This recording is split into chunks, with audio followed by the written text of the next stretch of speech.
저희들이 예배를 받아주시고 주의 기름 부으심 있게 해주시옵소서.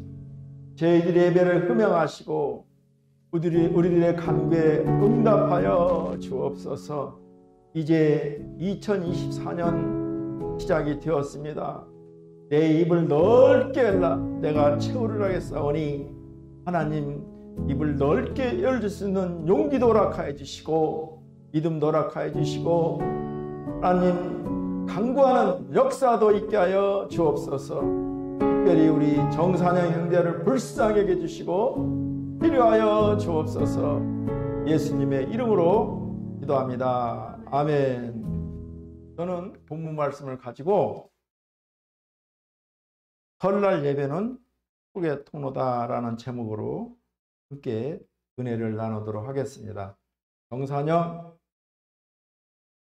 예수의 이름으로 명하노니 찬양 형제를 괴롭히는 악한 영아 썩 물러갈지어다. 만지면 돼요 안 돼요? 만지지 마라. 어머니를 모시고 사는 외아들이 있었어요. 근데 어머니는 외아들이 있으면 며느리가 싫은 거예요. 걔가 내 아들을 뺏어갔다고 생각을 해요. 그래서 부부간의 갈등이 심했고 작은 것 같더라도 항상 다퉈요. 그 안에서 아들과 남편은 너무 힘든 거예요. 우리 때는 아내가 그러면 나가! 그래요. 그럼 보따리 싸들고 나가세요. 진짜 그랬어. 근데 지금은 그랬다간 남자가 쫓겨나가지고 그리고 설문조사하면 아내하고 살 거예요. 남편, 어머니하고 살 거예요. 그러면 당연히 100%가 아내를 버린다고 했어요. 그때는 여자가 넘쳐났거든. 전쟁 때 죽어서. 그리고 또 뭐 이렇게 여자가 죽지 않았더라도 우리 유교 관습에 부모가 더 중요하다고 해서 어머니를 선택하고 아내는 버렸어요.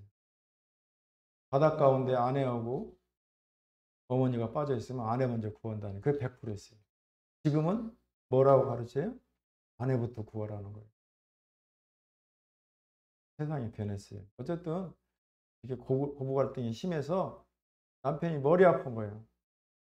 어머니한테도 못 오고 아내한테도 못 오고 골머리를 앉혀 있다가 한 가지 지혜를 짜냈어요. 그리고 말을 사가지고 아내를 불러요. 여보, 당신 어머니 때문에 힘들지? 예. 그러면 이 밤을 삶아가지고 매일 아침 정성껏 어머니에게 드려봐. 밤을 매일 드리면 먹는 밤 드리면 어머니가 혈관에 이 뻐기가 끼어가지고 어머니가 죽지 않게 그러니까 매일 아침 밤을 삶아가지고 어머니 저 왔어요 공손한 말로 내일 아침 밤을 드려봐. 아내가 볼 때 너무 좋은 거예요. 그래 여보 내가 내일부터 할게. 그래가지고 그 밤을 아침 일찍 일어나서 밤을 정성껏 쌌습니다. 그리고 목소리도 아주 깨끗한 목소리로 어머니 일어나셨어요? 그러고서는 시어머니는 며느리가 싫지 대답하고 싶겠어요? 어머니 일어나셨어요? 그냥 뭐 안 일어날 수도 없고 일어났다. 그러냐? 삐딱한 말로 그러니까 며느리가 공손하게 가가지고 무릎을 딱 꿇고 어머니 제가 어머니 심심할 것 같아서 밤을 이렇게 삶아왔어요. 맛있게 드세요. 그리고 나가는 거야. 시어머니가 생각할 때 제가 왜 이러지? 오늘 뭐 좀 정신이 이상 없나? 그런데 그 다음날 또 아침에 일어나가지고 어머니 일어나셨어요? 어머니 심심할 것 같아서 밤 삶아왔어요. 왜 시어머니가 생각하기를 제가 머리가 돌았나? 그런데 그 다음날 또 어머니 일어나셨어요? 그러는 거예요. 목소리도 공손하고 도 맛있고 또 먹으면서 생각하기를 아 내가 쟤한테 정말 너무 했나 싶고 그래서 진짜 네 번째부터는 며느리를 받아들이고 아이고 이렇게 힘든데 아침에 밤쌀 놓았느냐 그러면서 시어머니가 변하기 시작했어요. 그리고 정말 며느리를 사랑하게 됐어요. 여러분 우리가 기뻐서 웃는 거 아니에요. 내가 장가게 가니까 거기서 이 태극권을 하는데 5분 동안 막 웃는 거예요. 그 사람들 왜 그러나 물어봤더니 슬프든 기쁘든 5분 동안 하하 웃으면 내 마음이 진짜 유쾌해진대요. 그래서 태극권 하기 전에 5분 동안 그걸 해요. 막 박수 치면서. 마찬가지로 시어머니가 며느리가 진짜 그렇게 싫었는데 며느리가 매일 아침에 밤싸움을 와가지고 시어머니가 변화되는 거예요. 그런데 더 중요한 것은 어머니가 또 그렇게 잘하니까 며느리가 변화되는 거예요.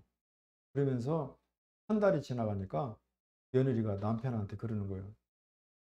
그때가 울면서 여보 나 어머니 밥 정말 못 드리겠어. 밥 버려야겠다고 그러더라는 거예요. 그래서 그 고부 갈등을 깨끗하게 해결했다는 얘기가 있습니다. 우리는 사회학자 클린턴 가드너는 이렇게 말합니다. 모든 것을 다 잃어버렸다 해도 가정이 있다면 아직 다 잃어버린 것은 아니지만 모든 것을 다 가졌어도 가정을 잃어버린다면 모든 것을 다 잃어버린 것과 마찬가지다. 가정이 무너지면 다 무너진 것입니다. 삶의 기반이 흐트러져요. 가족이 얼마나 소중한지 몰라요. 내가 목회할 수 있는 것도 내 가족이 있기 때문에 하는 거예요. 이 목회가 쉽지만은 않아요. 사명으로 하지만 그렇지만 가족이 정말 도와주기 때문에 오늘 10년 넘게 하고 있는 거예요. 죄송하지만 사역자들 사례비 엄청 많이 줘요. 그런데 몇 개월 하고 나면 돈 1,000만 원 챙기고 뒤도 안 보고 가요. 나는 그 사람들 볼 때 너무나 마음이 아픈 거예요. 이 교회에서 나오는 헌금 다 가지고 가요. 사모가 마음이 아파가지고 몇 차례 얘기를 해요. 그런데 사람이 없잖아요. 당장 전도도 해야 되고 할 일이 많은데 사역자가 없으면 전도가 안 돼요. 가정이 정말 소중해요. 번호 가서 앉아 있거라. 또 목사님하고 같이 나갈 거야? 앉아 있어. 그래서 이 가정의 사모와 또 우리 딸들이 도와줘서 전에는 큰 딸 애들도 오고 4명 왔어요. 꽉 차면 한 30명 돼요. 가정족들이 있기 때문에 목회를 할 수 있습니다. 숙명여대 명예교수 그리고 여르신 김남조 교수님은 이렇게 말해요. 만남을 소중히 여기는 사람이라는 제목의 시가 있는데 만남을 소중히 여기는 사람, 사랑을 할 줄 아는 사람, 기다림을 하는 이와 만나라 이렇게 말하고 있어요. 우리가 잘 아는 헬런 켈러는 누군가를 만날 때마다 새로운 세계가 열린다. 그러므로 인생에서 가장 큰 축복은 만남이다. 하나님을 우리들을 만나 도와주시려고 기다리고 계신다. 이렇게 말하고 있습니다. 하나님의 도움으로 행복한 설날이 되기를 주의 이름으로 축원합니다. 먼저 명절날 예배를 드리면 하나님께서 도와주십니다. 우리가 1년을 이제 365일을 살아가는데 내 힘으로 살아가는 것이 어리석은 사람입니다. 똑똑하고 잘생긴 사울은 결국은 이 40일 동안 성벽의 못으로 나무 못을 박혀서 40일 동안 성벽에 매달려 있다가 박원순당에 그 머리가 지지게 됩니다.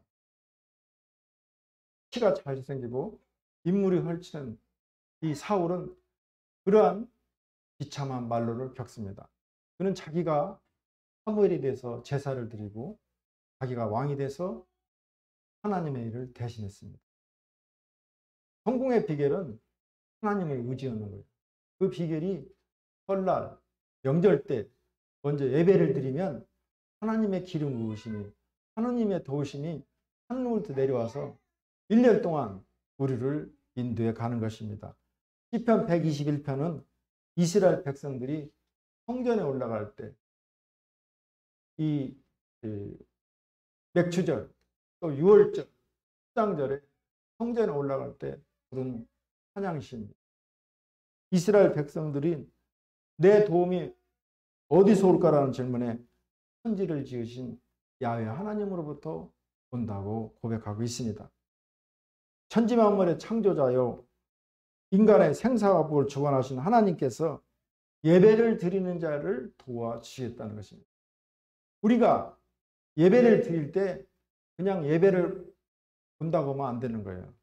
온 마음과 정성을 다해서 신령과 진정으로 예배를 드릴 때 하나님의 기름 부으심이 나오는 거예요. 그래서 우리가 이 세리머니, 그 식을 굉장히 중요하게 해야 돼요. 야, 박 집사, 오늘 예배 드리고 왔어. 예배 보고 왔어. 예배 보고 왔어요. 그 말이 틀린 거예요. 예배는 드리는 거예요. 내 마음과 정성을 다해서 예배를 드릴 때 하나님이 그거를 흠양하시고 우리에게 기름 부어 주시는 것입니다. 성도들이 고난과 시험이 많은 세상에서 안전하게 지켜줄 것은 오직 하나님 한 분밖에 없습니다. 하나님은 졸지도 않으시고 주무시지도 아니하고 불꽃 같은 눈으로 주의 백성을 지켜주십니다. 하나님은 우편에 그늘이 되어서 이스라엘 백성들이 명절에 어디를 가도 지켜주신다는 약속의 말씀이 오늘 본문 말씀입니다. 정선영, 더러운 귀신아 썩 물러갈적 만지지 말아요. 낮에 해와 밤에 달이 가져다주는 눈병 같은 자연재해로부터 보호해 주신다는 말씀입니다. 하나님은 이스라엘 백성들을 40년간 밤에는 불기둥으로 낮에는 구름기둥으로 지켜주었습니다. 하나님의 백성이라도 명절에 예배드리지 아니하고 그리고 제사 드리고 술 먹고 고스톱을 치면 하나님께서 도와주겠다는 거예요. 돈과 능력과 사람만 믿으면 재앙을 당하게 됩니다. 반가운 마음에 만나서 정말 형님, 부모부 반가운 마음으로 같이 제사를 드리고 음식을 먹으면서 술 한 잔씩 먹고 또 시간에 대해서 고스톱 치다가 이제 마음이 풀어져 가지고 말이 그 사람의 상처가 돼서 바위로 사람을 찌르고 그렇게 사람을 상해하게 됩니다. 우리는 육적인 기쁨과 만족이 결국은 우리를 화멸 가운데 몰아넣는 것입니다. 이스라엘 민족들이 명절을 맞이하여 찬양과 경배와 예배를 먼저 드릴 때 하나님은 그들이 어디로 가든지 그들을 지켜주고 있었습니다. 우리를 지키시는 하나님은 결코 졸지 아니하십니다. 4절 말씀을 함께 읽습니다. 이스라엘을 지키시는 이는 졸지도 아니하시고 주무시지도 아니하시로다. 시인은 하나님을 이스라엘을 지키는 자로 말하고 있습니다. 마치 성을 지키는 파수꾼처럼 하나님이 이스라엘을 눈동자처럼 지키시며 보호하신다는 말입니다. 그런데 우리는 종종 하나님이 아닌 다른 파사꾼을 고용함으로 많은 실패를 맛보곤 합니다.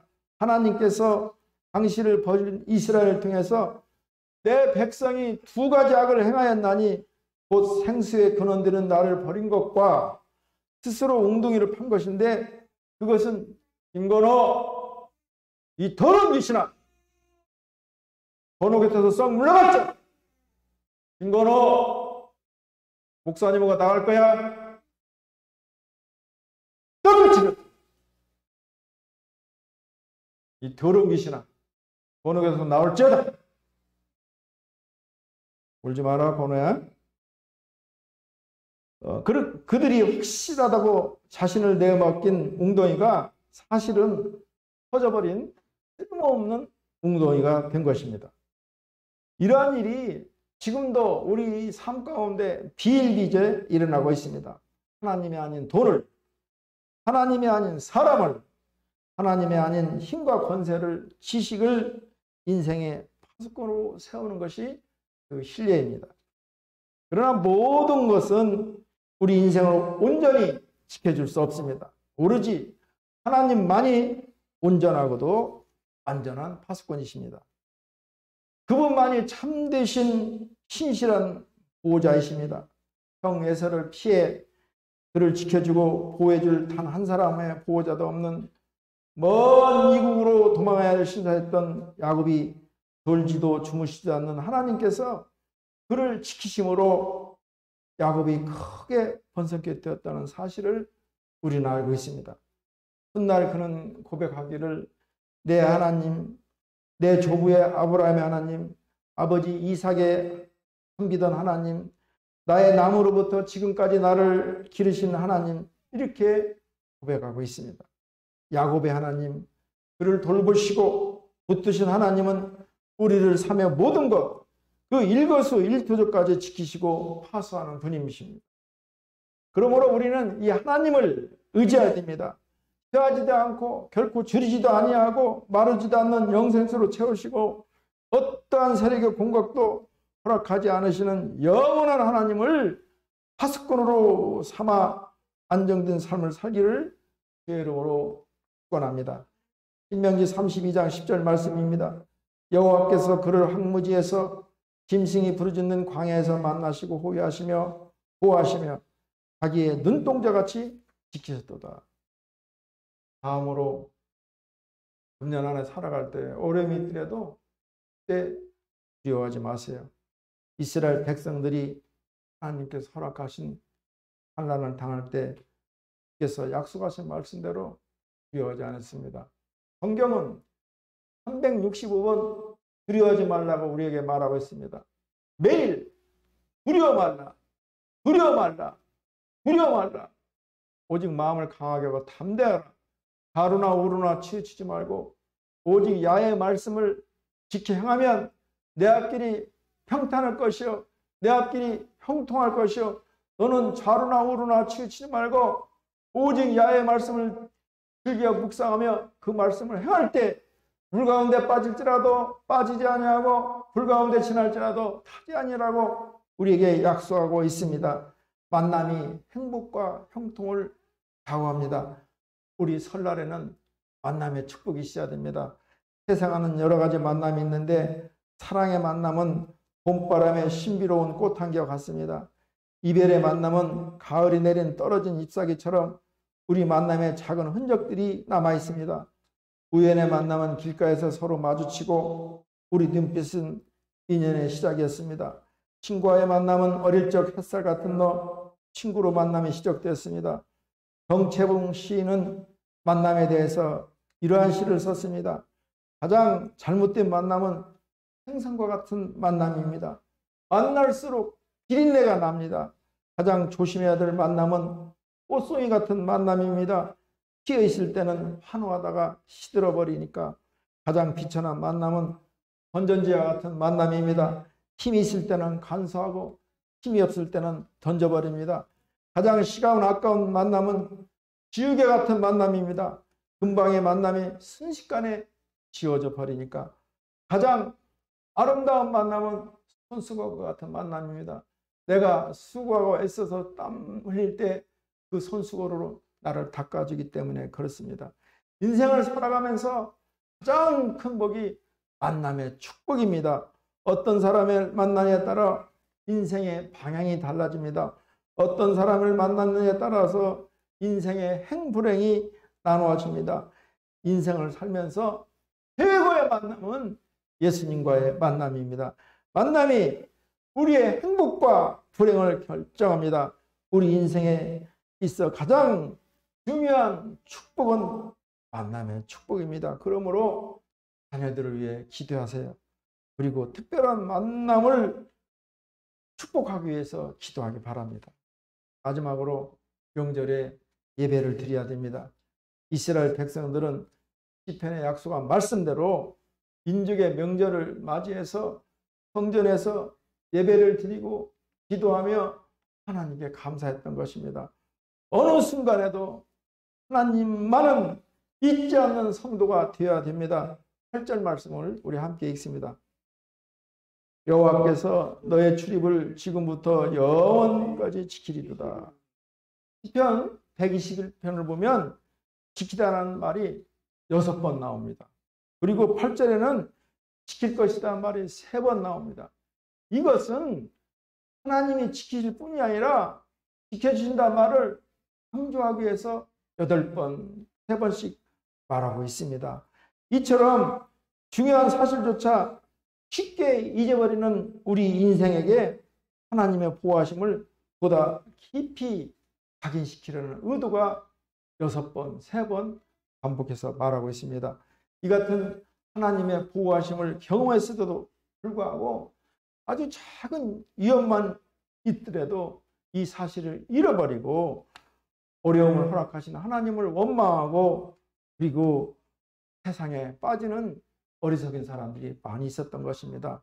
오늘 이 말씀이 성전에 올라가기로 책했던 이 시가 결코 우연이 아니라 아마도 그들은 성전에 올라가는 동안 이 시를 암기하고 또 외워 결코 잊지 말아야 될 하나님의 도우심, 올 1년을 살아갈 때 하나님의 도우심과 하나님의 기름 부으심을 소망하며 이 시를 읽고 또 읽었던 것입니다. 결코 잊지 말아야 될 하나님의 도우심, 불구심마저 쉽게 잊고 반각하는 인간의 연약함을 극복하기 위해서 오늘 시편 121편을 암송하면서 그들은 명절을 맞이했던 것입니다. 우리 안에서 하나님에 대한 믿음과 확신이 쇠해지지 않도록 힘쓰는 성도가 되기를 주의 이름으로 축원합니다. 시편 103편 2절 말씀입니다. 내 영혼아 여호와를 송축하며 그의 모든 은책을 잊지 말지어다. 우리가 잘 아는 유태현 장로님이라고 있어요. 그분 삶의 이야기가 참 기적적이에요. 유태현 장로님은 정부 임실에서 태어났어요. 정말 먹을 거 하나 없고 그 옛날에는 먹을 거 없으면 소나무 껍질을 벗겨요. 소나무 껍질, 칡껍질을 벗겨가지고 우리도 그랬어요. 그래가지고 미군 부대에서 전 밀가루 넣어가지고 끓여요. 술죽을 먹었어요.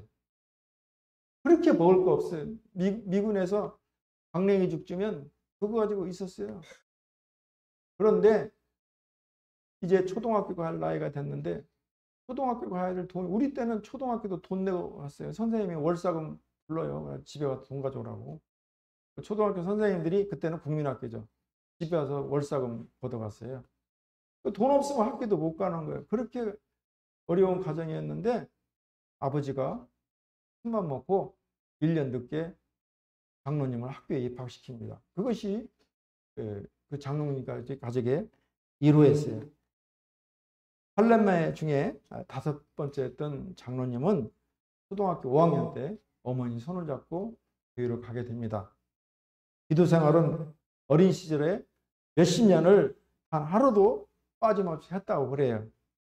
또 어머니는 자식들을 위해서 하나하나 손을 얹고 기도했습니다. 나도 아이들을 키우면서 새벽기도 갔다 오고 아이들을 손을 얹고 기도를 했습니다. 초등학교를 졸업한 후 잘 아시는 어느 장로님 댁에 가서 8살, 12살짜리 아이를 이렇게 돌보면서 중학교를 다녔습니다. 고등학교는 서울에 올라와서 동양공업전문이라고 해서 창립자 장로님의 도우심으로 고등학교를 졸업했습니다. 그리고 고 1학년 때 유학이라는 단어를 일생에서 처음 듣게 됩니다. 그래서 그 다음날 교회 가서 기도합니다. 하나님, 저 유학 가게 해주세요. 유학 가게 해주세요. 그랬는데 고등학교를 졸업하고 대학을 가게 됩니다. 그런데 대학을 가려니 돈이 없잖아요. 그래서 편지를 하나님께 보내는 편지라고 써가지고 스웨덴 국왕에게 편지를 합니다. 저는 한국에서는 유태영이라는 학생입니다. 저는 시골에서 농업을 좋아하고 그리고 낙릉에 없었던 그 덴마크에 가서 이 공부를 하고 싶습니다. 저를 좀 도와주세요. 그리고서는 주소도 모르잖아요. 그러니까 덴마크 국왕에게 썼어요. 근데 참 신기하게 그 편지가 덴마크 국왕 손에 들어간 거예요. 왕복 비행기표, 2년 동안 학비, 또 일본을 경유해 가는데 체류비까지 해서 다 보낸 거예요. 기적 중에 기적이 일어난 거예요. 그래서 유태영 장로님이 덴마크 가서 2년간 전문학교 수업을 받습니다. 그런데 더 기적적인 것은 이것을 듣고 이스라엘 대통령 특령으로 인해서 히브리 대학에 입학해서 4년 만에 박사학위를 받습니다. 동양인으로 최초로 이스라엘 벤구리 대학에서 교수가 됩니다. 그리고 이 건국대학에서 이 소식을 듣고 퇴를 해서 이 교수로 선발되었습니다. 그리고 나중에는 건국대학교 부총장까지 됩니다. 이 사실을 아는 청와대에서는 새마을운동 지도교수로 이 장로님을 세우게 됩니다. 그토록 가난해서 초등학교에 입학시킬 돈도 없고 그리고 그토록 가난해서 너는 왜 그러냐? 내놔! 이 더러운 귀신아, 어느 곳에서 썩어나왔죠? 내놔! 예배를 방해하니라고 그런 거예요. 그래서 중학교 갈 돈도 없고 그 어려웠던 이 유태영 장로님이 기도하고 하나님을 의지할 때 덴마크에 2년간 유학을 가고 또 기적적으로 벤구온 대학에서 히브리 대학교 교수가 되고 또 건국대학교 부총장까지 되고 청와대에서 박정희 대통령이 그를 잘 모아서 새마을운동의 기수로 세우게 했다니. 이러한 기적들이 하나님께 먼저 예배를 드리고 명절날 우리가 하나님께 찬양하고 기도했을 때 이러한 삶의 기적이 우리 신앙인들에게 나타나게 됩니다. 하나님의 말씀대로 설날 예배 먼저 드리면 도와주십니다. 이스라엘 백성들이 민족의 명절을 맞이해서 예배를 먼저 드리자 하나님께서 그들이 어디로 가든지 이스라엘 민족들을 머리 되게 하시고 꼬리 되지 않게 하시고 그리고 세계 최고의 부자가 되게 하였던 것입니다. 말씀을 정리하겠습니다. 먼저 설날 예배를 드리면 우리 하나님께서 도와주십니다. 다음으로 하나님께서 허용한 이 어려움일지라도 우리는 두려워해서는 안 됩니다. 포기해서는 안 됩니다. 하나님의 말씀대로 명절 설날 먼저 예배를 드려야 됩니다. 하나님의 말씀대로 예배를 드리면 하나님의 기름 부으심이 하나님의 도우심이 내려오는 것입니다. 우리들도 설날 먼저 예배를 드리세요. 그러면 우리가 어디를 가든지 하나님께서 우리를 도우십니다. 하나님의 기름 부으심이 있습니다. 그래야 은혜가 임하기를 주의 이름으로 축복합니다. 기도합니다.